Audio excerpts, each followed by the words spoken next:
Hello everyone, मैं हूँ जितेंद्र कुमार और आज हम लोग क्लास 11 केमिस्ट्री का एक्सरसाइज का क्वेश्चन नंबर 21 से आगे हम लोग देखने वाले हैं। तो चलिए सॉल्व करते हैं उसको। ठीक है, ओके।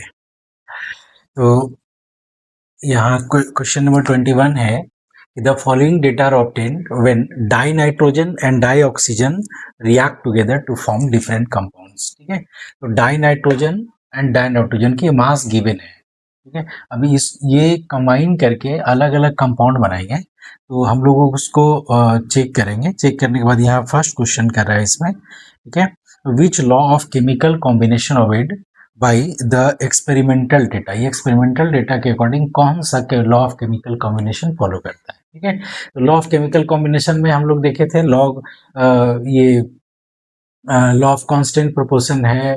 ठीक है, लॉ ऑफ मल्टीपल प्रोपोर्शन है, गेलुजेक लॉ है, एवोगाड्रो लॉ है। तो उन्हीं सब में से एक कोई होगा। लॉ ऑफ रिसिप्रोकल प्रोपोर्शन है, तो उसी में से एक होगा। हम लोग चेक करते हैं। ठीक है, तो आप यहाँ पे देखो, अगर हम इसका रिएक्शन लिखने का कोशिश करें तो ये देखिए N2 और प्लस O2। ठीक है, ये दूसरा कलर से लिखता हूँ, थोड़ा हाईलाइटेड होगा। यहाँ पे देखो आप N2 प्लस O2। ठीक है, ये दोनों रिएक्शन करके प्रोडक्ट क्या बनेगा वो हमको मैटर नहीं करता है, ये रिएक्ट कर रहा है उसके बारे में हम लोग डील करेंगे। आप यहाँ पे देखो बच्चे, ये क्या है 14 ग्राम, तो 14 ग्राम है, इसका मतलब यहाँ पे अगर इसका हम लोग मास की बात करें तो 14 एक नाइट्रोजन का होता है, तो N2 है तो 14 टू 28 हो गया। इसका मतलब है कि यहाँ पे हाफ N2 लिया गया होगा। और ऑक्सीजन कितना है 16, तो यहाँ पे एक ऑक्सीजन का जो एटॉमिक मास है वो 16 होता है, तो इसका मतलब 32 होना चाहिए था, लेकिन 16 है, मतलब यहाँ पे भी हाफ O2 लिया है। ठीक है, अच्छा इसमें हम लोग बात करें तो N2 यहाँ हाफ N2 होगा चूंकि 14 ग्राम गिवन है। अब प्लस फुल O2 होगा यहाँ पे क्योंकि 32 ग्राम दिया हुआ है। अच्छा इसमें अगर हम लोग बात करें तो यहाँ पे N2, अब यहाँ 28 लिखा हो मतलब हाफ नहीं होगा, प्लस ऑक्सीजन 32 लिखा हो मतलब ये पूरा होगा। ठीक है, यहाँ पे आप देखो N2 पूरा लिखा जाएगा और प्लस 80 ग्राम है, 80 ग्राम मतलब एक का 16 होता है, तो इसको हम लोग 5/2O2 लिख सकते हैं। तो आप यहाँ पे देखो, ये 2 को कैंसिल कर दो तो 16 5 जब 80 होता है, तो यहाँ पे 80 आपको दिख रहा होगा। अब यहाँ से देखिए बच्चे कि अगर एक का मास फिक्स कर देते हैं, नाइट्रोजन का मास को फिक्स कर दें, तो वेरी हम लोग किसका कर रहे हैं, ऑक्सीजन का। तो ऑक्सीजन का वेरिएशन जब करेंगे तो रेशियो, मास रेशियो क्या निकल के आ रहा है। अब देखो यहाँ पे जो मास रेशियो होगा, ये मास रेशियो हमारा 16:32। ठीक है, (32 to 80। अब इसको डिवाइड जब करेंगे तो ये हो जाएगा 1 2 2 और 5 ये। अब ये जो नंबर आपको दिख रहा है हम लोग कह सकते हैं which is in simple whole number ratio. ठीक है, और ये जब डेटा आ जाता है, जब सिंपल होल नंबर रेशियो में कोई एक एलिमेंट का मास जो है अगर आ जाता है, एक को फिक्स रखने के बाद जो दूसरे एलिमेंट होते हैं तो उसको हम लोग क्या बोलते हैं, लॉ ऑफ मल्टीपल प्रोपोर्शन। तो यहाँ पे पूछ रहा है कि which law of chemical combination, तो हम लोग कह सकते हैं कि हियर, इसमें हम लोग लिख सकते हैं here ratio obtained by the given mass of oxygen is in simple। ठीक है, ये क्वेश्चन है बच्चे, आंसर यहां से लिख रहा हूं, सिंपल होल नंबर रेशियो। ठीक है, अब यहाँ के बाद इधर लिख देता हूँ, यहाँ से नहीं दिखेगा तो थोड़ा ऊपर कर देते हैं। ठीक है, यहाँ से है simple whole number ratio, therefore it follows the law of multiple proportion। ठीक है, ये लॉ ऑफ मल्टीपल प्रोपोर्शन को फॉलो करता है। ठीक है, तो यहाँ से हम लोगों को समझ में आ गया। इसका क्वेश्चन नंबर 21 का ए था, इसका बी है। अब इसके बाद हम बी देखेंगे। ठीक है, तब तक इसको आप लिख लीजिए।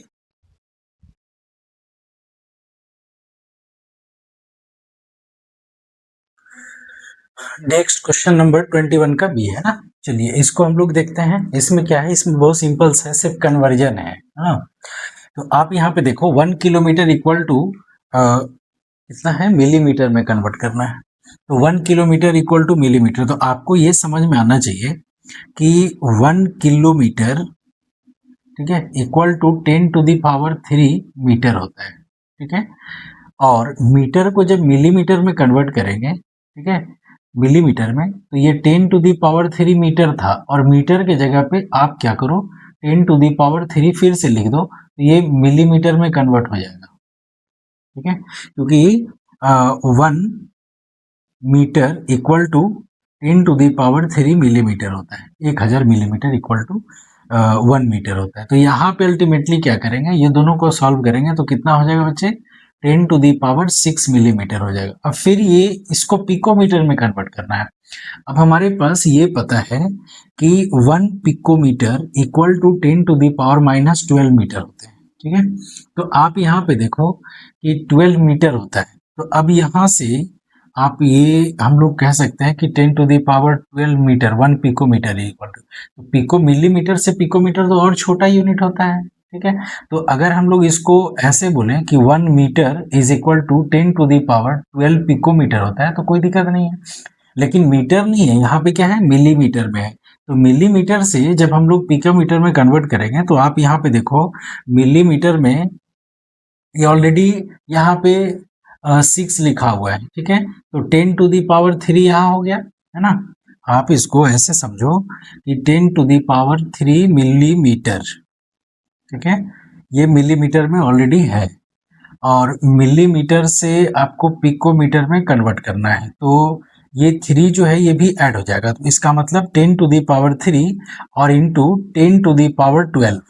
ठीक है, ये मिलीमीटर की जगह पे हम लोग इतना पुट कर दिए। अब ये हमारा पिकोमीटर में हो गया। इन दोनों को ऐड कर दीजिएगा, तो 10 टू दी पावर 15 पिकोमीटर हो गया। ठीक है, नेक्स्ट यहाँ पे देखिए 1 मिलीग्राम टू 10 के मतलब केजी में इसको कन्वर्ट करना है। तो आप यहाँ पे क्या है कि 1 मिलीग्राम को ग्राम में जब कन्वर्ट करते हैं, तो ये होता है आपका 1 ग्राम इज इक्वल टू, इसको ग्राम में कन्वर्ट करना है, मतलब ये छोटा यूनिट है, ग्राम बड़ा यूनिट है। ठीक है, तो 1000 हम लोग लिखते हैं ना कि 1000 ग्राम इज इक्वल टू आपका 1 मिलीग्राम होता है। ठीक है, तो मिलीग्राम को केजी में कन्वर्ट करना है, तो सबसे पहले हम लोग क्या करेंगे कि यहाँ पे 10 टू दी पावर 3 -3 से मल्टीप्लाई करेंगे। -3 से मल्टीप्लाई करेंगे तो ये ग्राम में हो गया। अब फिर उसके बाद 10 टू दी पावर -3 से मल्टीप्लाई करेंगे तो केजी में हो जाएगा। तो अल्टीमेटली यहाँ पे कितना हो जाएगा, 10 टू दी पावर -6, ये केजी में कन्वर्ट हो गया। अच्छा, केजी में से नैनो ग्राम में लाना है हमको। ठीक है, तो नैनोग्राम मतलब देखो यहाँ पे क्या होता है कि 1 gram equal to 10 to the power -9 nanogram होता है। ठीक है, ये आप इसको सॉरी उल्टा लिख दिए, 10 टू दी पावर 9 नैनोग्राम होता है। ठीक है, 1 gram is equal to 10 to the power 9 nanogram. तो अब यहाँ पे आप देखो कि 1 ग्राम में, तो इसके बाद यहाँ तो केजी में है ना। ठीक है, तो केजी में है, तो इसका मतलब है कि इसको और क्या करना पड़ेगा, 10 टू द पावर 3 से मल्टीप्लाई करना पड़ेगा। ठीक है, क्योंकि केजी में है, या आप इसको अगर यहाँ केजी कर देते हैं, 1 मिनट रुकिएगा, यहाँ पे अगर इसको हम 1 केजी कर दें, तो 1 केजी का मतलब क्या समझे, इसको 10 टू दी पावर -3 से मल्टीप्लाई करेंगे तब ये केजी में होगा। ठीक है, तो इधर भी हम लोग क्या करेंगे, 10 टू दी पावर -3 से मल्टीप्लाई कर देंगे, और into 10 to the power 9 NG। तो अब यहाँ पे कितना हो गया, 10 का पावर 6 बच गया, चूंकि 9 में से 3 जाएगा तो 6, तो यहाँ पे 10 टू दी पावर +6 हो गया, ये नैनोग्राम पे। ठीक है, अच्छा, 1 ml से लीटर में कन्वर्ट करना है, तो 1 ml इज इक्वल टू कितना होता है, 1 ml 1000 ml equal to 1 litre. तो ये 10 to the power 3, 10 to the power, अच्छा ये छोटा यूनिट है, ये बड़ा यूनिट है, तो माइनस लिखना पड़ेगा। ठीक है, और लीटर और डेसीमीटर ये दोनों तो सेम ही होता है, तो इसका मतलब यहाँ भी 10 टू दी पावर -3 लिख देंगे। तो ये क्वेश्चन नंबर 21 का बी था। ठीक है, अब हम लोग नेक्स्ट क्वेश्चन देखते हैं, तब तक इसको नोट कीजिए। नेक्स्ट है क्वेश्चन नंबर 22, ठीक है। तो क्वेश्चन नंबर 22 में देखिए इसको हम लोग कैसे सॉल्व कर रहे हैं। कह रही the speed of light is 3.0 into 10 to the power 8 meter per second. Calculate the distance covered by light in 2.00 nano second, ठीक है। तो आप यहाँ पे देखो, सबसे पहले यहाँ जो टाइम लिखा हुआ है ये कितने में हमको फाइंड करना है, तो 2.00 या इतना ही लिख सकते हैं, नैनो सेकेंड। सबसे पहले आप क्या करो, इसको सेकेंड में कन्वर्ट करो, तो 2.0 इंटू 10 टू द पावर -9 ये सेकेंड में हो गया, ठीक है। इतने सेकेंड में लाइट जो है वो कितने दूर ट्रेवल करेंगे उसके बारे में बात करना होगा, ठीक है। तो यहाँ पे देखो जो स्पीड ऑफ लाइट है तो ये 3.0 into 10 to the power 8 meter per second है। इसका मतलब क्या हुआ कि this much distance is travelled by the light, this much distance या this distance in meter travelled in 1 second by the light, ठीक है। तो हम लोग इसको लिख सकते हैं 1 सेकेंड में, तो हम लोग यहाँ लिख सकते हैं कि डिस्टेंस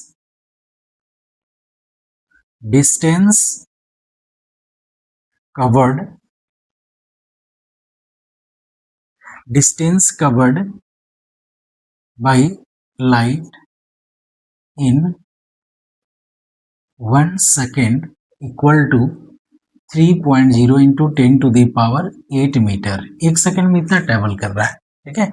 तो पूछ रहा है कि इतना सेकेंड में कितना करेगा, therefore 2.0 into 10 to the power -9 second में कितने कवर करेंगे, तो ये हो जाएगा 3.0 into 10 to the power 8 into 2.0 into 10 to the power -9 metre, ठीक है ना। इसको इंटू कर दीजिए तो 3 2 जा 6.0 हो जाएगा और 10 टू द पावर -1, हाँ, into 10 to the power -1 metre. आप इसको और क्या कर सकते हो, और इसको कर सकते हो 0.6 मीटर, इतने ट्रैवल कर सकते हैं, ठीक है। ये क्वेश्चन नंबर 22 हो गया। अब इसके यहाँ तक लिखिए, नेक्स्ट क्वेश्चन बताते हैं। नेक्स्ट क्वेश्चन 23 हम लोग देखते हैं, ठीक है। तो क्वेश्चन नंबर 23 क्या कह रहे हैं बच्चे, B2 changes to AB2, identify the limiting reagent if any in the following reaction mixture, ठीक है। लिमिटिंग रिएजेंट की बात हो रही है, किसकी बात, लिमिटिंग रिएजेंट। तो आप लोग को पता होना चाहिए लिमिटिंग रिएजेंट एक्चुअली में है क्या। लिमिटिंग रिएजेंट अगर आपको पता है, या लिमिटिंग रिएजेंट या रिएक्टेंट जो कहो, दोनों चीज हम लोग कहते हैं, तो फिर हम लोगों को पता चल जाए। तो कोई भी रिएक्शन होता है तो उस रिएक्शन में जो लेस अमाउंट में प्रेजेंट होता है उसको लिमिटिंग रिएजेंट कहते हैं। लेस अमाउंट मतलब जो जल्दी रिएक्ट कर जाए, ठीक है, जो क्या करे, जल्दी रिएक्ट कर जाए। जैसे मान लीजिए H2 + O2, अब ये H2O का फॉर्मेशन हुआ, तो यहाँ पे इसको बैलेंस कर दिए, ठीक है ना। अब मान लीजिए 10 ग्राम आपको ये भी दिया हुआ है, 10 ग्राम ये भी दिया हुआ है, तो जनरली हमको क्या चाहिए कि दोनों 2:1 के रेशियो में चाहिए। 2 मोल रिएक्ट करेगा तो ये 1 मोल करेगा, ठीक है। हालांकि यहाँ से हम सिर्फ एक इंफॉर्मेशन के लिए बता रहे हैं, ठीक है, कि लिमिटिंग एजेंट एक्चुअली में कहते किसको। तो मान लीजिए कि ग्राम में 2:1 के रेशियो में इसको होना चाहिए, और हाइड्रोजन और ऑक्सीजन का। इसका मतलब ये 10 ग्राम जब रिएक्ट करेगा तो ये 5 ग्राम ही रिएक्ट करेगा, है कि नहीं। तो इसका मतलब 5 ग्राम ही रिएक्ट करेगा, तो 5 ग्राम तो बचा हुआ रह जाएगा ना ऑक्सीजन। तो रिएक्शन कंप्लीट होने के बाद भी ऑक्सीजन हमारा 5 ग्राम बचा हुआ है, लेकिन हाइड्रोजन पूरी तरह से रिएक्ट करेगा। तो इसका मतलब ये कम था, इसको 20 ग्राम होना चाहिए था। तो ये कम अमाउंट में जो होता है ना, वही हमारा लिमिटिंग रिएक्टेंट या लिमिटिंग रिएजेंट कहलाता है। और जो बच गया बच्चे, उसको हम लोग कहते हैं एक्सेस रिएजेंट। क्या बोलते हैं उसको, एक्सेस रिएजेंट या एक्सेस रिएक्टेंट, जो भी कहो वो हम लोग कह सकते हैं। समझ गए। तो यहाँ पे हम लोगों को तो ये देखना है कि रिएक्शन आपका दिया हुआ है कि A + B2। अब आप यहाँ पे देखो, ये एटॉमिक फॉर्म में है और B2 मॉलिक्यूलर फॉर्म में ये कंपाउंड बना रहा है। ध्यान दोगे, ये एटॉमिक फॉर्म में है और ये मॉलिक्यूल्स के फॉर्म में है, ठीक है। तो लिमिटिंग रिएजेंट हमको फाइंड करना है। तो आप यहाँ फर्स्ट क्वेश्चन में देखो, कह रहा है कि 300 atoms of A + 200 molecules of B। इसका मतलब इसको एटम के बारे में ये एटम से ही रिलेट किया है और यहाँ पे मॉलिक्यूल से ही रिलेट किया है। तो इसका मतलब एटम और मॉलिक्यूल का रेशियो यहाँ पे 1:1 होना चाहिए, और यहाँ 300 है, ये 200, मतलब 3:2 का रेशियो में है कि नहीं। इसका मतलब है कि ये 300 है तो ये भी 300 होना चाहिए, है कि नहीं। तो ये 200 ही है, मतलब ये कम है ना। तो इस केस में जो हमारा लिमिटिंग रिएजेंट होगा बच्चे, वो हमारा बी हो जाएगा। लिमिटिंग रिएजेंट कौन होगा, बी हो जाएगा। अब सेकेंड आइए, मोल की बात करते हैं। ये मोल में 2 mole of A plus 3 mole of B, mole में भी तो दोनों इक्वल होंगे, क्योंकि ये एटम फॉर्म में है, ये मॉलिक्यूल्स है। अगर हम लोग मोल की बात करें तो अगर एक मोल में 6.022 इंटू 10 टू द पावर 23, ठीक है, एटम्स होते हैं। एक मोल एटम अगर लिखा हुआ है देन, ठीक है, और अगर 1 मोल मॉलिक्यूल्स होते हैं तब पर भी इतने मॉलिक्यूल्स ही होते हैं।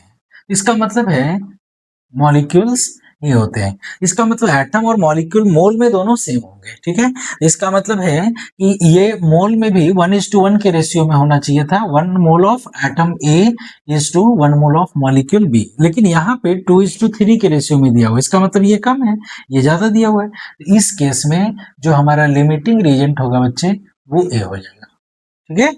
अच्छा, अब इसमें आइए, इसमें 100 atoms of A plus 100 molecules of B. फिर यहाँ पे एटम और मॉलिक्यूल अलग अलग आइडेंटिफाई कर दिया और 1:1 के रेशियो में चाहिए, दोनों भी दिया हुआ है। इसका मतलब है कि दोनों हमारा स्टेक्योमेट्री में काम काउंट हो जाएगा।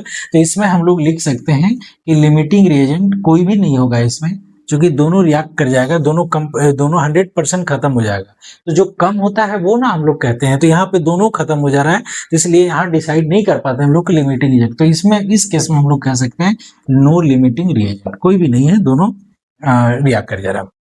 अच्छा, अब इसमें आप देखो, ठीक है, 5 mole of A plus 2.5 mole of B, ठीक है, ऐसे कह सकते हैं। फिर तो यहाँ मोल ही दिया हुआ है, ए एटॉमिक फॉर्म में है, बी जो है वो मॉलिक्यूलर फॉर्म में है, ठीक है। तो 5 mole of A plus 2.5 mole of B. अब यहाँ पे आप देखो, तो मोल ये मॉलिक्यूलर फॉर्म में है और ये एटॉमिक फॉर्म में है, तो फिर तो वही काम हो गया, ये कम है और ये ज्यादा दिया हुआ है। तो उस केस में यहाँ पे लिमिटिंग रिएजेंट हमारा कौन हो जाएगा, बी हो जाएगा, ठीक है। इसमें जब हम लोग बात करें, फिर ये मोल में ही दिया हुआ है, इसका मतलब ये हुआ कि ये आपका 2.5 है और ये 5 है, मतलब ये भी कम है। तो इसको हम लोग कह सकते हैं लिमिटिंग रिएजेंट इसमें कौन हो जाएगा, जो कम है, ए। तो उम्मीद करते हैं कि ये भी क्वेश्चन समझ में आ गया होगा, ठीक है। तो नेक्स्ट क्वेश्चन देखते हैं, यहां तक नोट कीजिए। नेक्स्ट है क्वेश्चन नंबर 24, ठीक है। अब 24 देखिए बच्चे, कैसे इसको हम लोग सॉल्व करते हैं। यहाँ पे कह रहे हैं कि dinitrogen and dihydrogen react with each other to produce ammonia according to the following chemical reaction, ठीक है। तो यहाँ पे एक जो केमिकल रिएक्शन दिया हुआ है, ये क्या है, N2 in gaseous phase plus H2 और चेंजेस टू 2NH3, ये भी गैस में है। तो ये रिएक्शन दिया हुआ है। तो सबसे पहला काम यही है, रिएक्शन दिया हुआ है तो ठीक है, नहीं दिया हुआ है तो आपको रिएक्शन को बैलेंस्ड इक्वेशन पहले आपको लिखना पड़ेगा, उसके बाद ही ये सॉल्व होगा, इस तरह का क्वेश्चन, ठीक है। तो क्या calculate the mass of ammonia produced, ठीक है, अमोनिया कितना बनेगा इफ, ठीक है, this much gram of N2, मतलब N2 कितने रिएक्ट कर रहे हैं, N2 रिएक्ट कर रहे हैं आपका 2.0 into 10 to the power 3 gram, इतने ग्राम N2 रिएक्ट कर रहे हैं विद, अब यहाँ H2 कितना रिएक्ट कर रहा है, 1.0 into 10 to the power 3 gram of H2। तो बोल रहे हैं अमोनिया कितना बनेगा, ठीक है। तो आप इसको जनरलाइज फॉर्म में सोचो कि अगर N2 का मास, अगर हम जैसे N2 का जो मोलर मास होगा वो कितना होगा, 14 टू या 28, तो हम लोग इसको 28 लिख रहे हैं, ठीक है ना। अब 28, ये हम इसको कह सकते हैं कि 28 ग्राम पर मोल, इसका मोलर मास में क्या लिखते हैं हम लोग, इसका मोलर मास में लिखते हैं 28 ग्राम पर मोल। इसका मतलब एक मोल का मास कितना है, 28 ग्राम। तो एक मोल का मास 28 ग्राम है, तो इसको हम लोग ग्राम मोलर मास कहते हैं, ठीक है। तो हम इसको 28, चूंकि एक मोल ये भी रिएक्ट किया, 3 मोल रिएक्ट किया तो 2 मोल बन रहा है, तो हम लोग इसको ग्राम मोलर मास में 28 ग्राम लिख सकते हैं। और इसको कितना लिख सकते हैं बच्चे, एक हाइड्रोजन का मास 1 ग्राम है, तो H2 मतलब 2 ग्राम, और 2 को फिर 3 से इंटू करोगे तो 6 ग्राम। तो मान लेते हैं कि 6 ग्राम हाइड्रोजन, तो इतने ग्राम हाइड्रोजन और इतने ग्राम इतने ग्राम नाइट्रोजन और इतने ग्राम हाइड्रोजन जब रिएक्ट करते हैं तो अमोनिया कितने बनते हैं, तो 14 और 3 17 टू जा 34 ग्राम NH3 का फॉर्मेशन होता है, ठीक है। तो अभी इतना ये और इतना ये जब रिएक्ट करेगा तो 34 ग्राम हमारा NH3 का फॉर्मेशन होगा। तो सवाल यहाँ पे ये है कि इस तरह का क्वेश्चन में सबसे पहले ये हमको फाइंड करना पड़ेगा कि इसमें लिमिटिंग रिएजेंट कौन है। तो अगर लिमिटिंग रिएजेंट हमको मिल जाएगा तो limiting reagent decides the how much product will be form. तो लिमिटिंग रिएजेंट ही डिसाइड करता है कि प्रोडक्ट कितना बनेगा। ठीक है, तो सबसे पहले हम लोगों को ये फाइंड करना पड़ेगा कि इसमें हाइड्रोजन या नाइट्रोजन कौन लिमिटिंग रिएजेंट है। तो आप यहाँ पे यूनिटरी मेथड से इसको सॉल्व कर सकते हैं। तो कैसे हम लोग सॉल्व करते हैं, सो देखिए इसको। ठीक है,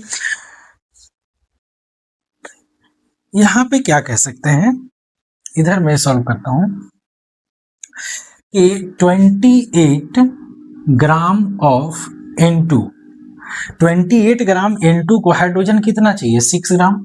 28 ग्राम ऑफ N2 नीडेड, या ऐसे लिख सकते हैं रिएक्ट विथ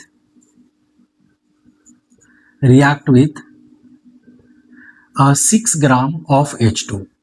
ठीक है, 28 ग्राम, ठीक है, 28 ग्राम N2 6 ग्राम H2 के साथ रिएक्ट करता है। देयरफॉर अगर हमारे पास 1 ग्राम N2 होगा तो इसके लिए हाइड्रोजन कितना चाहिए उसको, तो 6/28 ग्राम ऑफ H2 इतने चाहिए। ठीक है, तो अगर मान लीजिए हमारे पास देखिए नाइट्रोजन कितने कितने हैं, गिवन है 2 × 10 to the power 2.0 × 10 to the power 3 gram. इतने ग्राम अगर हमारे पास N2 होंगे तो 6/28 × 2, हाँ 2 × 10 टू द पावर 3 ग्राम, इतने ग्राम H2 चाहिए। अब इसको आप सॉल्व करो, तो जब हम इसको कैंसिल कर देंगे तो 2 1 जा 2 और ये 14 हो गया, ये हो गया 7 और ये हो गया 3, तो हमारे आ गए 3/7। ठीक है, 3/7 × 10 to the power 3 gram of H2, इतने H2 चाहिए। अब इसको आप कैलकुलेट करो तो ये हो जाएगा 7 चौके 28, 0.4 और फिर 2 7 दूना 0.42, ठीक है, इंटू 10 टू द पावर 3, इतने ग्राम लिख सकते हैं, इतने ग्राम लिख सकते हैं। अब यहाँ पे आप देखो कि हमारे पास जो दिया हुआ था, ठीक है, ये आप अगर इसको मतलब हाइड्रोजन, मतलब यहाँ पे देखो इतने हाइड्रोजन हमको चाहिए। ठीक है, हाइड्रोजन कितना चाहिए, तो एक 0.42 इंटू 10 टू द पावर 3, तो ये 1 से कम हो गया ना, यहाँ 1 है और 10 टू द पावर 3 यहाँ पे देखो यहाँ भी है, तो ये 1 है और यहाँ पे 0.42, तो 1 से कम हो गया।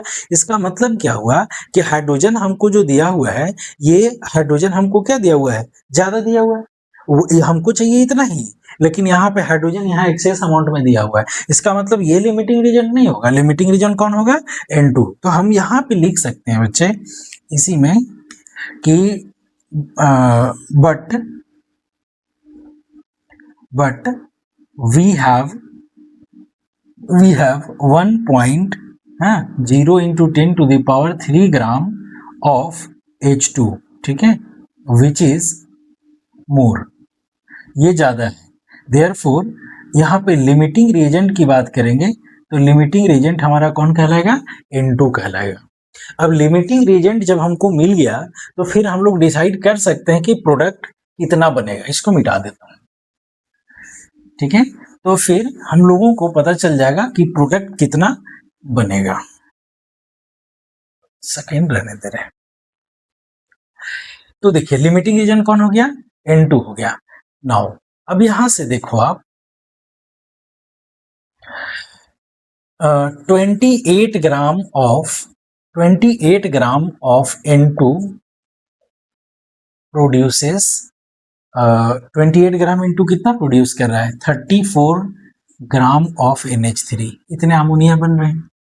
ठीक है, 34 ग्राम ऑफ NH3। देयरफॉर अगर हम बात करें कि 1 ग्राम N2 कितना प्रोड्यूस करेगा, तो 34/28 ग्राम ऑफ NH3 प्रोड्यूस करेगा। ठीक है, लेकिन हमारे पास N2 कितने गिवन है, ये दिए हुए हैं 2.0 × 10 टू द पावर 3 ग्राम, ये कितना प्रोड्यूस करेगा, 34/28 × 2.0 × 10 टू द पावर 3। ठीक है, इतने ग्राम ऑफ NH3 हमारे फॉर्म होने वाले हैं। अब इसको आप सॉल्व कर दो तो ये 14 टर्म्स में कट जाएगा, ये 7 और 17, ठीक है, तो 17/7 आ गया। तो इसको डिवाइड करेंगे तो 7 2 जा,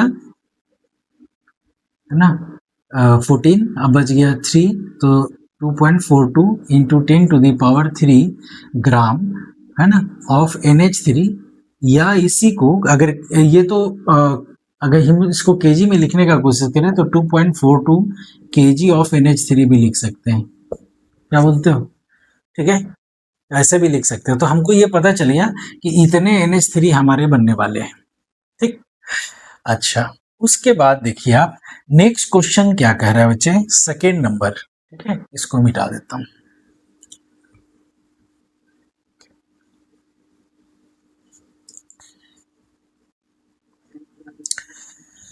सेकेंड क्वेश्चन कह रहा है will any of the two reactant remain unreacted. Obvious है, हाइड्रोजन हमारा बच जाएगा, ठीक है। वहां पे कितना था, 0.42 आ रहा था ना। हाइड्रोजन जो है वो कितना चाहिए था, ये हाइड्रोजन हम लोगों को चाहिए था 0.42 इंटू 10⁻³ ग्राम, इतने हाइड्रोजन चाहिए थे, नीडेड, लेकिन हमारे पास ज्यादा था। तो सेकेंड का आंसर क्या होगा बच्चे, तो सेकेंड का आंसर होगा हमारे पास, ठीक है, कि यस, और वो कौन होगा, H2 होगा। नीचे कह रहा है कि इफ क्वेश्चन नंबर 3 में, क्वेश्चन नंबर 3 कह रहा है कि इफ यस विच वन, तो कौन होगा, इट इज H2। समझ में आ गया। What would be its mass, तो कितना होगा जो बच जाएगा, वो कितना बचेगा। तो आप यहाँ पे देखो कि हमारे पास कितना बच जाएगा, ये हम लिख रहे हैं। तो यहाँ पे देखो आप, मास ऑफ H2 अनरिएक्टेड, ठीक है, इक्वल टू, तो हमारे पास ऑलरेडी था कितना, ऑलरेडी हम इसको ऐसा लिख दे, ये दोनों को मिला के 1000 ग्राम कर देते हैं तो कोई दिक्कत नहीं होगा। 1000 ग्राम माइनस ये कितना हो जाएगा, इसको 10⁻³ से 1000 से मल्टीप्लाई करेंगे तो 420 हो जाएगा, 420 ग्राम। तो ये इजी पड़ेगा, तो इसको हम सब्ट्रैक्ट करें तो कितने हो जाएंगे, 580, है ना, 580 ग्राम, ठीक है, 580 ग्राम ऑफ H2। तो H2 जो है वो इतना हमारा बच जाएगा, ठीक है। तो ये लिमिटिंग रीजन का क्वेश्चन था, क्वेश्चन नंबर 24। इसको कॉपी कर लीजिए, नेक्स्ट बताते हैं। नेक्स्ट क्वेश्चन देखते हैं, next question number 25, okay.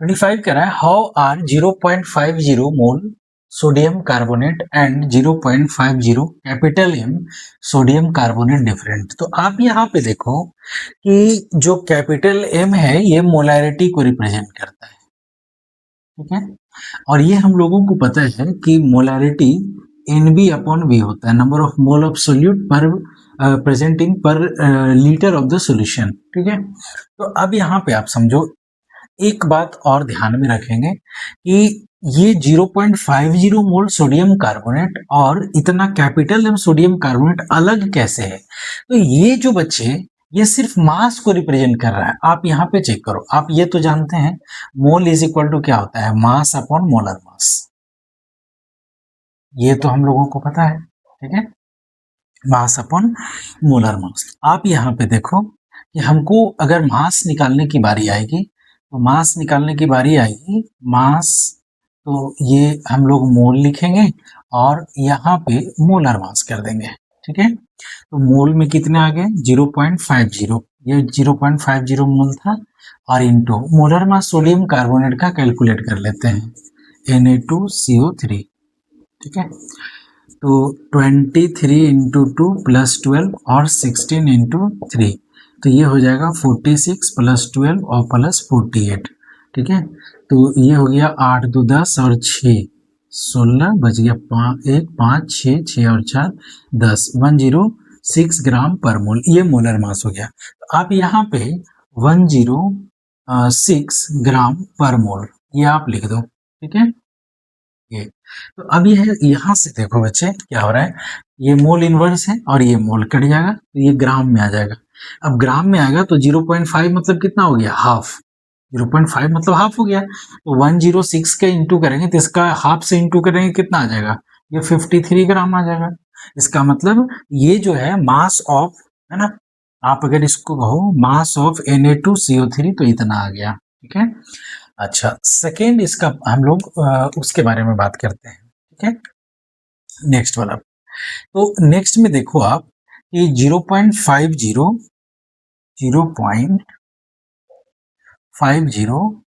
Capital M of sodium carbonate. इसका मतलब है कि 0.50 मोल पर लीटर, ठीक है, ऑफ Na2CO3। तो इसको अगर हम मोल को जब ग्राम में कन्वर्ट करेंगे तो सेम है, यहाँ पे हम लोग देख सकते हैं। तो इसी को हम लोग लिख सकते हैं और 53 ग्राम ऑफ, ठीक है, सोडियम कार्बोनेट इन या प्रेजेंट इन 1 लीटर। ठीक है, तो हम लोग क्या कह सकते हैं कि हियर, ठीक है, या हेंस कह सकते हैं, हेंस 0.50 मोल ऑफ Na2CO3, ठीक है, sodium carbonate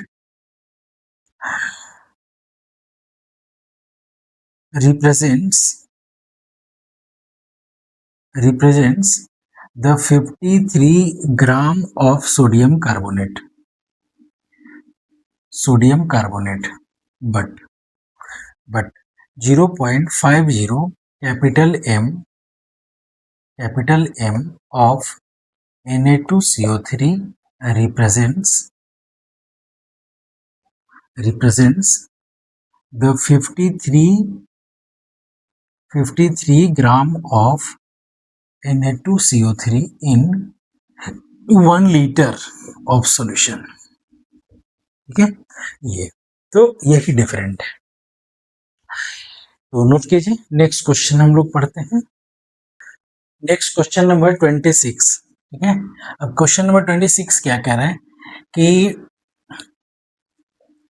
if 10 volume of dihydrogen means H2, dihydrogen gas react with 5 volume of dioxygen, मतलब एक ऑक्सीजन है, तो how many volume of water vapour would be produced. H2O बनाना है, तो यहाँ पे देखो आप, ये भी गैस होगा और ये भी गैस होगा, ये वाटर वेपर के रूप में बनेगा। इसको बैलेंस कर दो, तो आप यहाँ पे 2 लिख दो और यहाँ पे 2 लिख दो। ठीक है, तो यहाँ से तो हमको पता चल रहा है कि अगर ये 2 वॉल्यूम होगा तो ये 2 वॉल्यूम ही H2O प्रोड्यूस करेगा, और O2 जो है ये 1 वॉल्यूम आपका रिएक्ट करेगा। ठीक है, यहां तक तो समझ में आ गया। तो कह रहा है 10 वॉल्यूम ऑफ डाइहाइड्रोजन, तो डाइहाइड्रोजन कितना वॉल्यूम है, 10 वॉल्यूम है, react with 5 volume of dioxygen, ये कितना है, 5 वॉल्यूम है, तो how many volume of water will produce. तो इस पे डिपेंड तो करेगा नहीं, यहाँ पे हम लोग, अच्छा अगर लिमिटिंग रिएजेंट की भी बात कर लें या फिर उससे कोई फर्क नहीं पड़ता है। आप ये देखो कि 2:1 के रेशियो में है, तो यहाँ हमारा 2 वॉल्यूम बन रहा है। ठीक है, तो मतलब जितना हाइड्रोजन है उतना ही हमारा क्या बनता है, H2O बन रहा है। तो इसका मतलब हाइड्रोजन यहाँ 10 वॉल्यूम है, तो जितना हाइड्रोजन है उतना ही हमारा ये बनेगा। ये भी हम लोग कह सकते हैं कि 10 वॉल्यूम बनेगा, तो हम लोग लिख सकते हैं कि 10 volume of H2 react with 5 volume of oxygen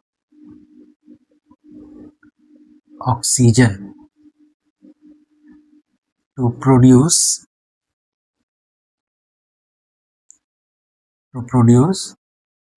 10 volume of H2O in vapor। ठीक है, बस यही तो था। 26 हो गया। नेक्स्ट हम लोग क्वेश्चन देखते हैं, नोट कीजिए यहाँ पे। नेक्स्ट है क्वेश्चन नंबर 27। तो क्वेश्चन नंबर 27 देखिए, convert the following into basic unit. Basic unit मतलब इसको एसआई यूनिट में हम लोग को कन्वर्ट करके ले आना है, तो एसआई यूनिट मतलब मीटर में लाना होगा। तो आप यहाँ पे देखो क्या लिखा हुआ है फर्स्ट क्वेश्चन में, अगर हम लोग बात करें फर्स्ट में, तो 28.7 पिकोमीटर, ठीक है। तो सिंपल इसका क्या करेंगे, 27 पॉइंट तो 28.7 पिकोमीटर, तो पिकोमीटर मतलब 10⁻⁻12 से इंटू कर देंगे तो ये मीटर में कन्वर्ट हो गया।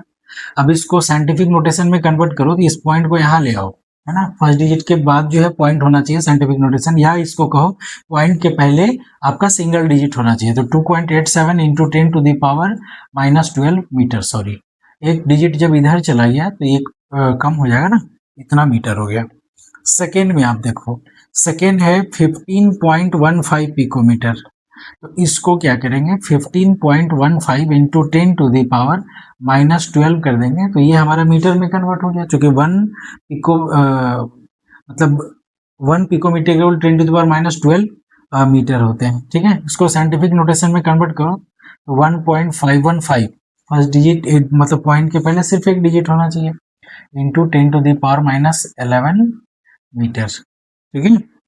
अच्छा, नेक्स्ट क्वेश्चन है हमारा क्वेश्चन नंबर 3, ये 25365 mg, mg मीन्स मिलीग्राम, तो 25365 इंटू 10⁻³ कर दें तो ये हमारा, क्योंकि 1000 मिलीग्राम इक्वल टू 1 ग्राम, तो इसको मिलीग्राम को ग्राम में कन्वर्ट करेंगे तो 10⁻³ से मल्टीप्लाई करना पड़ेगा। अब अभी तो पॉइंट यहाँ है, इसको यहाँ पे ले जाओ तो साइंटिफिक नोटेशन में कन्वर्ट करने के लिए तो 2.5365 इंटू 10⁻, अभी ये देखो आप 1 2 3 4 डिजिट इधर आ गया, है ना, तो 10⁻4 होगा और 4 में से -3 चला जाएगा। आप समझ रहे हो क्या कहना चाह रहे हैं, यहाँ पे 4 लिखे, देखो एक स्टेप और लिख देते हैं, इतना ग्राम हो गया। अब इसी को 2.5365 इंटू, अब ये देखो बेस सेम है तो पावर ऐड हो जाएगा तो 1 हो जाएगा, सिर्फ 10 बचेगा, इतने ग्राम। आप इतना लिख सकते हैं, नहीं तो फिर 25.36, है ना, 25.3, ये साइंटिफिक नोटेशन में हो गया, ठीक है, साइंटिफिक नोटेशन में। और यहाँ पे आप लिख सकते हो 25.365 ग्राम, ऐसे भी लिख सकते हैं। ये क्वेश्चन नंबर 27 हो गया। नेक्स्ट हम लोग देखते हैं, तब तक नोट कीजिए इसको। क्वेश्चन नंबर 28, अब इसको कर रहे हैं, ठीक है। क्वेश्चन कर रहा है which one of the following will have the largest number of atoms, okay. तो लार्जेस्ट नंबर ऑफ एटम्स मतलब किसमें सबसे ज्यादा नंबर ऑफ एटम्स होंगे, तो ये सारे तो हमारे एलिमेंट्स दिए हुए हैं, यहाँ गोल्ड है, ये सोडियम है, ये लिथियम है और ये Cl2 मॉलिक्यूल्स है, ठीक है। तो सबसे ज्यादा एटम किस में होंगे ये हम लोगों को फाइंड करना है। तो जाहिर है कि हम लोग इसको मोल में फाइंड कर लेंगे, और मोल में जब निकल जाएगा तो हम लोगों को ये पता है कि 1 मोल कोई भी सब्सटेंस होगा तो उसमें 6.022 इंटू 10⁻23, है ना, एटम्स होंगे। अगर मॉलिक्यूल होगा तो मॉलिक्यूल, एटम है तो एटम, 1 मोल एटम की अगर बात करें तो इतने एटम्स हो जाए, मॉलिक्यूल्स होगा तो यहाँ मॉलिक्यूल्स की बात करेंगे, ठीक है। तो सबको पहले आप क्या करो, मोल में कन्वर्ट कर लो, ठीक है। तो यहाँ पे देखिए बच्चे, फर्स्ट में हम क्या करेंगे, फर्स्ट के लिए तो मोल में कैसे हम लोग कन्वर्ट करते हैं, mole is equal to mass upon molar mass, ठीक है, मोलर मास या एटॉमिक मास। तो गिवन मास कितना 1 ग्राम है, सबका तो 1 ही ग्राम है, तो 1 ग्राम डिवाइडेड बाय मोलर मास इसका 197 होता है ग्राम पर मोल, ठीक है।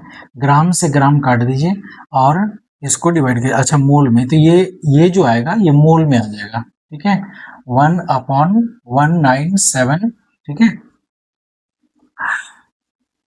लिख सकते हैं 1/197, ये आपका मोल में आ गया। और इसी को हम लोग क्या लिख सकते हैं, 1/197, अब ये 1 मोल है ना, 1 मोल के जगह पे 6.022 इंटू 10⁻23 कर दें तो ये एटम्स हो जाएंगे। अब इसको जब आप डिवाइड करोगे तो डिवाइड करने से आ जाएगा 3.06, ठीक है, 3.06 इंटू 10⁻21 एटम्स हो जाएंगे, किसका, गोल्ड का, ठीक है। चलो सेकेंड देखते हैं बच्चे, सेकेंड फिर है 1 ग्राम ऑफ सोडियम, तो फिर से वही काम करना है हमको, मोल में आपको कन्वर्ट करना है।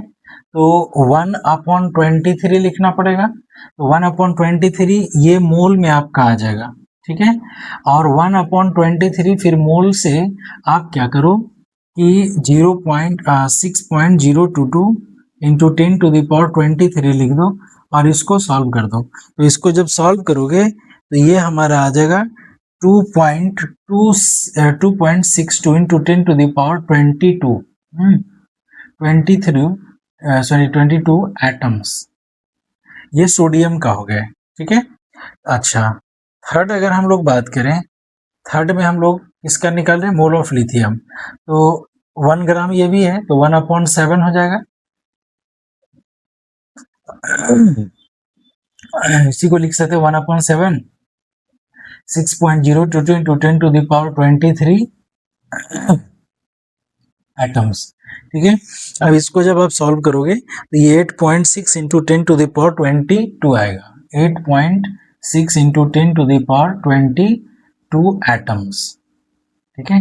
ये हमारे लिथियम के हो गए और ये हो गए हमारे ऑफ सोडियम। अच्छा, 4 नंबर है, इसको भी आप निकालो मोल में।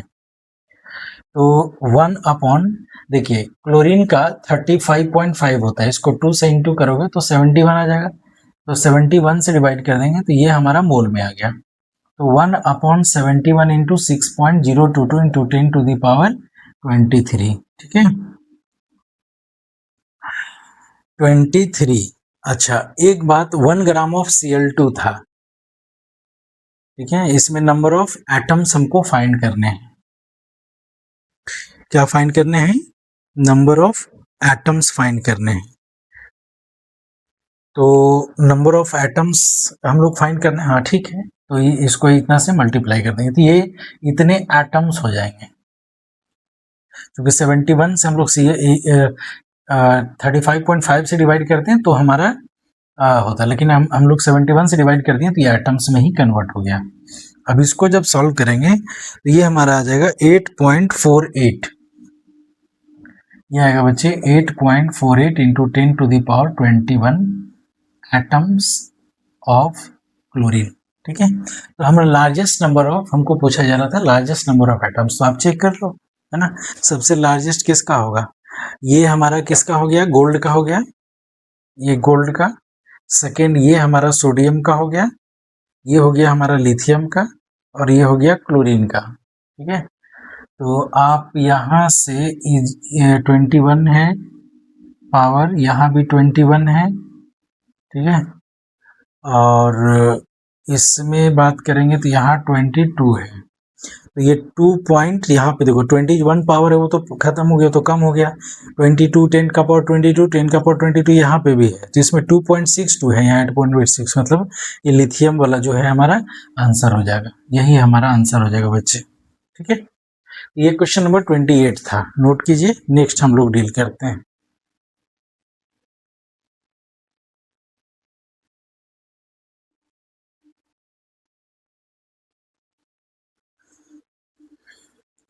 नेक्स्ट देखिए क्वेश्चन नंबर 29 क्वेश्चन क्या कर रहा है?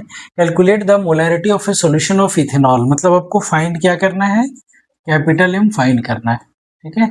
Molarity ethanol in water in which the mole fraction of ethanol is इतना। Mole fraction of ethanol given है, मतलब C2H5, हाँ, C2H5OH जो है 0.040 गिवन है, और वाटर का डेंसिटी कह रहा है कि आप 1 कंसीडर कर सकते हैं, ठीक है। तो ये देखो हमको जो मोलैरिटी फाइंड करना है, तो capital M is equal to क्या लिखते हैं? NB और upon V number of mole of solute divided by volume of solution in litre, ठीक है। तो हमारे पास यहाँ मोल फ्रैक्शन गिवन है, इससे NB तो निकल जाएगा और वॉल्यूम जो है वो हम लोग फाइंड कर लेंगे, ठीक है। तो चेक करते हैं क्या है इसमें। तो देखिए सबसे पहले हम लोग इसको यूज करके, मतलब ये जो कह रहा है कि C2H5 है OH, इसको वाटर में डाल के और ये सॉल्यूशन बनाया गया। आप यहाँ पे इसका मोल फ्रैक्शन इसका दिया हुआ है, तो मान लो बच्चे इसको A मान लेते हैं और इसको B मान लेते हैं, ठीक है। हम लोग सोल्यूट इथेनॉल को मान लेते हैं, वाटर को सॉल्वेंट मान लेते हैं। अब यहाँ पे आप चेक करो कि मोल फ्रैक्शन गिवन है, इसका मतलब है कि अगर हम लोग लिखें मोल फ्रैक्शन ऑफ बी, मतलब बी मीन्स इथेनॉल, तो क्या लिख सकते हैं, एन बी और upon N B plus N A, ठीक है, लिख सकते हैं। वैल्यू पुट कीजिए, तो एक ये जो काई बी है, ये काई है, मोल फ्रैक्शन कितना दिया हुआ है 0.040, ठीक है, equal to N B. N B मतलब आपका इसका given mass by molar mass, ठीक है, ये तो हमको पता है नहीं, यही तो फाइंड करना है। एन बी अपॉन यहाँ पे भी एन बी लिख दें और प्लस एन ए, ये हमारा वाटर है, ठीक है। तो आप वाटर का कैसे फाइंड करोगे, तो देखो यहाँ दिया हुआ है डेंसिटी 1 दिया हुआ है, और तो मान लीजिए कि जो वाटर है वो 1 लीटर है, ठीक है। वॉल्यूम ऑफ H2O जो है वो कितना है 1 लीटर, 1 लीटर मतलब 1000 ml, ठीक है। और डेंसिटी गिवन है यहाँ 1 ग्राम पर ml। तो आप क्या करो कि density is equal to weight upon volume लिखते हैं, तो weight is equal to density into volume होगा, तो 1 ग्राम है ना पर ml और इंटू 1000 ml, ठीक है। तो ml से ml काट दो तो ये 1000 ग्राम हो जाएगा, वेट निकल गया। अब इसको आप क्या करो कि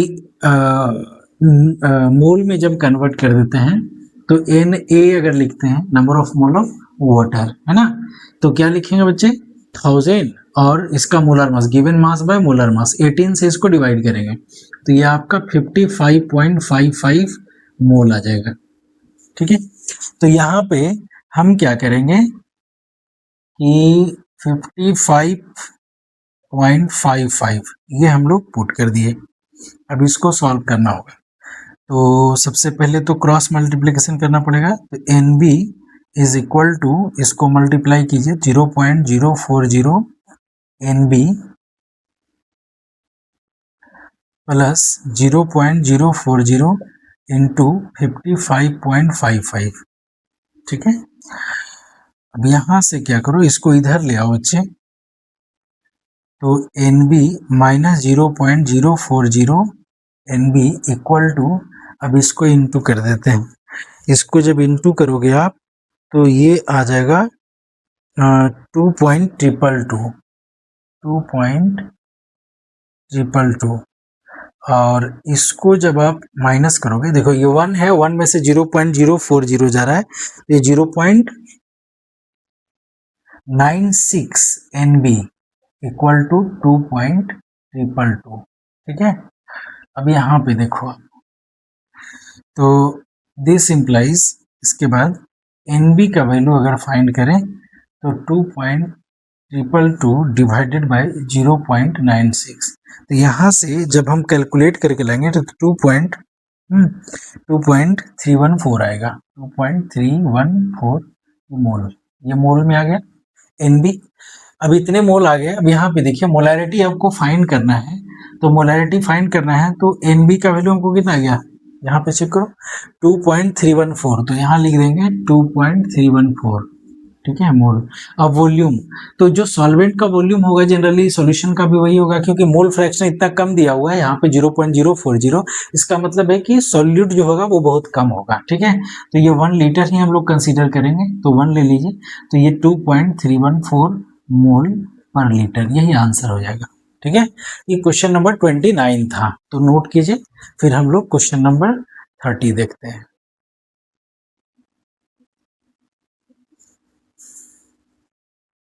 नेक्स्ट देखिए क्वेश्चन नंबर 30। अब 30 में क्या कह रहा है बच्चे,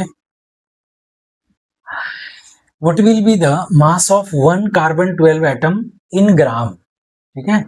तो आप यहाँ पे ये देखो कि कार्बन 12 का मतलब क्या हुआ कि इसका एटॉमिक मास गिवन है, एटॉमिक मास कितना दिया हुआ है 12 ग्राम पर मोल, यही लिखते हैं ना, क्या लिखते हैं 12 ग्राम पर मोल। इसका मतलब ये हुआ, इसका मतलब ये हुआ कि 1 मोल है ना of carbon 12, 1 mole of carbon 12, ठीक है, हैव मास इक्वल टू 12 ग्राम, ठीक है।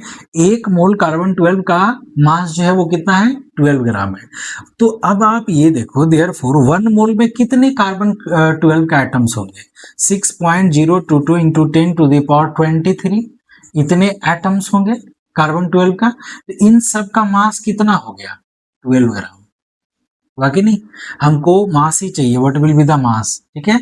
इतने एटम का मास इतना है, तो कितने एटम का चाहिए, 1 एटम का। देयरफॉर 1 है ना, 1 एटम्स, ठीक है, 1 एटम्स ऑफ C12 का मास कितना होगा बच्चे, 12, और अपॉन इससे हम लोग क्या करेंगे, डिवाइड कर देंगे। तो 6.022 इंटू 10 टू द पावर 23 ग्राम। अब इसको आप डिवाइड कर दो, तो डिवाइड कर देने से आपका जो वैल्यू आ जाएगा 1.993 इंटू 10 टू द पावर -23 ग्राम। ये आंसर हो गया। तो क्वेश्चन नंबर 30 तक हम लोग इस वीडियो में देख लिए, ठीक है। अब नेक्स्ट वीडियो बाकी जो क्वेश्चन 6 बच गए हैं उसको हम लोग नेक्स्ट वीडियो में देख लेंगे, ठीक है। तो आपको ये अपडेट कंटिन्यू मिलते रहेगा, आप इस चैनल को सब्सक्राइब कर लीजिएगा, कंसेप्ट स्टडी एकेडमी, ठीक है, और स्टडी विथ जितेंद्र सर। तो सब्सक्राइब कर लीजिए, इसको लाइक कर दीजिए, बाकी हम लोग नेक्स्ट वीडियो में देख लेंगे, ठीक है। तो thank you very much everyone.